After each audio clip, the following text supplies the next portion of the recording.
शिकुंज बिहारी शे हरिदास राधे राधे दोस्तों, कैसे हैं आप सभी लोग। मैं उम्मीद कर रही हूँ कि आप जो सभी हैं वो बहुत अच्छे होंगे। आप देख रहे हैं कृष्ण लाडली फैशन और आज के वीडियो में हम बात करने वाले हैं पुत्रदा एकादशी के बारे में। तो आज का जो हमारा पूरा ओवरऑल वीडियो होने वाला है वो पुत्रदा एकादशी की प्रारंभ तिथि कब है, समापन तिथि कब है और इसके पारण का सही समय कौन सा है, यही सारा और थोड़ा-सा हम महत्व भी जो है पुत्रदा एकादशी का डिस्कस करेंगे, तो ये आज के ओवरऑल वीडियो में रहेगा। तो चलिए दोस्तों, हम जल्दी से वीडियो शुरू करते हैं और सबसे पहले हम पुत्रदा एकादशी का महत्व जानेंगे, स्टेप बाय स्टेप करेंगे। पहले महत्व जानेंगे, फिर प्रारंभ तिथि, समापन तिथि और वीडियो के आखिरी तक जो है आप पारण समय जान पाएँगे, तो प्लीज़ वीडियो को एंड तक ज़रूर देखिएगा। तो देखिए, महत्व नाम से ही जैसे पुत्रदा एकादशी का महात्म जो है नाम में ही छुपा है पूरा। जैसा कि आपको समझ रहा होगा कि पुत्रदा मतलब पुत्र से रिलेटेड ये एकादशी है। कहने का मतलब ये है कि देखिए, हम ठाकुर जी की सेवा करते हैं, हमारे घर में छोटे से लालन जी हैं, तो वो हमारे पुत्र हैं और उनकी मंगल कामना के लिए हमें ये व्रत करना रहता है। और अ, जो एकादशी देखिए, गृहस्थ और वैष्णव सभी भक्त जो है एकादशी करते हैं, तो मैं आपको बताती हूँ कि गृहस्थ जो है किन किन विशेष के लिए इस व्रत को करते हैं। देखिए, अगर आपके पुत्र है, पहले से ऑलरेडी आपकी संतान है, तो आप उनकी मंगल कामना के लिए ये व्रत करेंगे, यानी उनको कोई बीमारी ना हो, उनको अपनी लाइफ में कभी कोई कष्ट ना हो, उनका उनका मंगल ही मंगल हो, इसलिए आप उनके निमित्त ये व्रत करेंगे। ये मैं गृहस्थियों का बता रही हूँ। और जिनके संतान नहीं है किसी कारण से, वो इस विष को लेके पुत्रदा एकादशी का व्रत करते हैं कि जिससे कि उनकी गोद भर जाए, और इस मंगल कामना से लाला को निमित्त करके आप जो है ये व्रत रखेंगे, तो प्रभु जो है आपकी सुनेंगे ज़रूर, क्योंकि ये पूरी जो एकादशी है ये इसीलिए डेडिकेट है कि जिनकी संतानें हैं वो उनकी मंगल कामना के लिए फास्टिंग करते हैं, और जिनकी संतान नहीं है किसी कारण से, वो उनके पूरे पूरे चांसेस हों संतान प्राप्ति के, संतान का उनको सुख मिले, वो इस मंगल कामना से जो है व्रत करते हैं। तो मैंने आपको बहुत ही कम शब्दों में क्लियर कर दिया है इसका महात्म।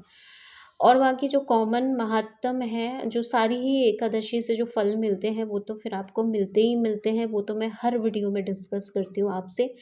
अब हम वैष्णव जनों की बात कर लेते हैं, जो हरि भक्त हैं, जो प्रभु की सेवा में हैं और जो सिर्फ प्रभु के निमित्त इस व्रत को करना चाहते हैं, जिन्होंने जैसे जिनके यहाँ लाला है और लाला को जिन्होंने पुत्र माना है, वो सिर्फ और सिर्फ अपने लाला के लिए ये फास्टिंग करेंगे, उनके मंगल के लिए फास्टिंग करेंगे। आप ये मत सोचना कि वो सर्वसमर्थ हैं, ईश्वर हैं, तो उनका क्या मंगल कामना। तो देखिए, हमारे प्रभु इस समय हमारे पुत्र हैं और उनका मंगल करने के लिए अगर कोई पूरे साल भर में कोई त्योहार आता है जिससे हमारे लाल जी के मंगल के लिए हम वो व्रत कर सकें।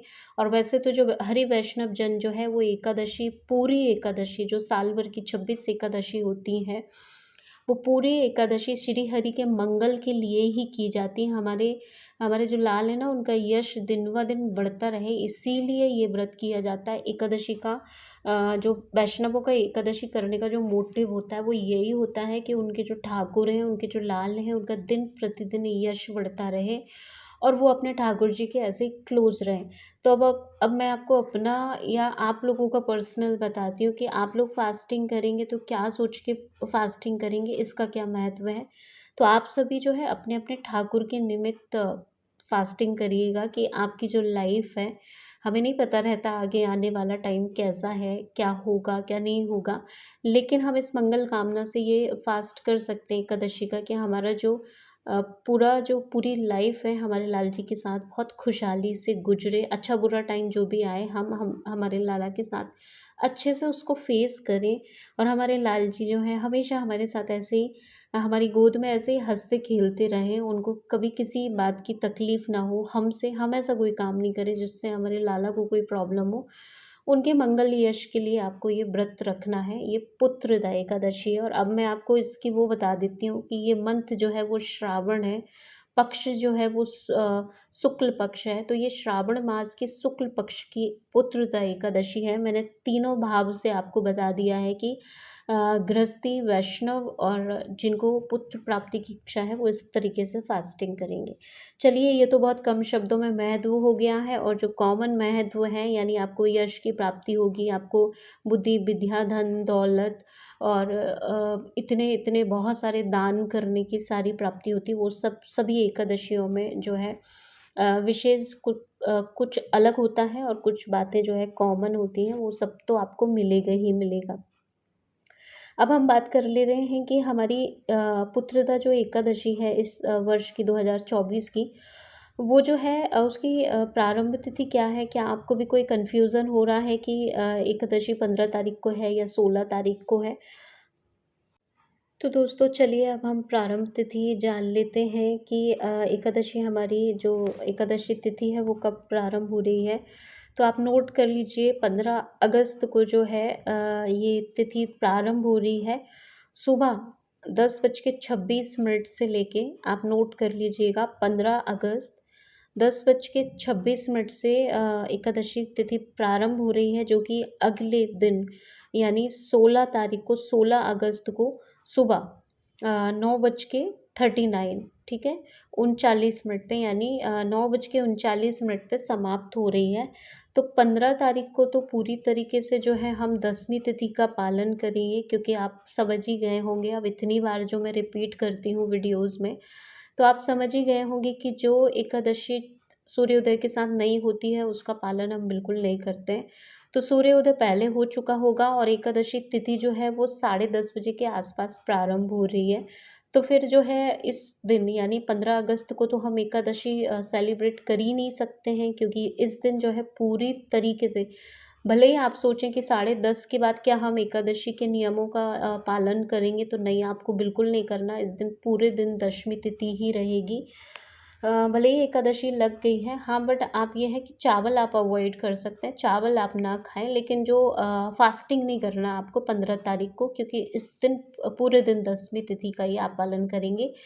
अगले दिन 16 तारीख को जो है 9:39 पे समाप्त हो रही है, लेकिन आप कहेंगे कि जब मतलब 10 बजे से पहले ही समाप्त हो रही है, तो क्या हमें पूरे दिन की एकादशी फिर करना ही पड़ेगा? हाँ, तो फिर वो आपको करना ही पड़ता है, क्योंकि सूर्योदय के साथ एकादशी है। भले ही समाप्त जो है 10 बजने से पहले ही समाप्त हो जाएगी, लेकिन 16 तारीख को सूर्योदय के साथ ये है, तो पूरे दिन की एकादशी मानी जाएगी। तो आपको जो है दोस्तों 16 अगस्त को, अब आप अच्छे से नोट कर लीजिएगा, 16 अगस्त को आपको जो है एकादशी के व्रत का पालन करना है। यानी आप व्रत जो है अपना कब करेंगे? 15 तारीख को नहीं करना है आपको, 16 अगस्त को एकादशी के व्रत का पालन करना है। अब जब आप 16 तारीख को एकादशी का व्रत करेंगे, तो फिर आपको पारण जो है वो 17 तारीख को करना है। तो उसका समय जो है आप नोट कर लीजिएगा।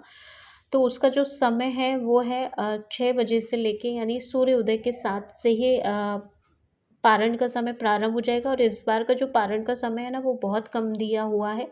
तो आपको 8:05 तक जो है अपना पारण कर ही लेना है। यानी 17 अगस्त को आपको 6 बजे से लेके 8:05 तक आपको अपना पारण कर ही लेना है, कैसे भी करके।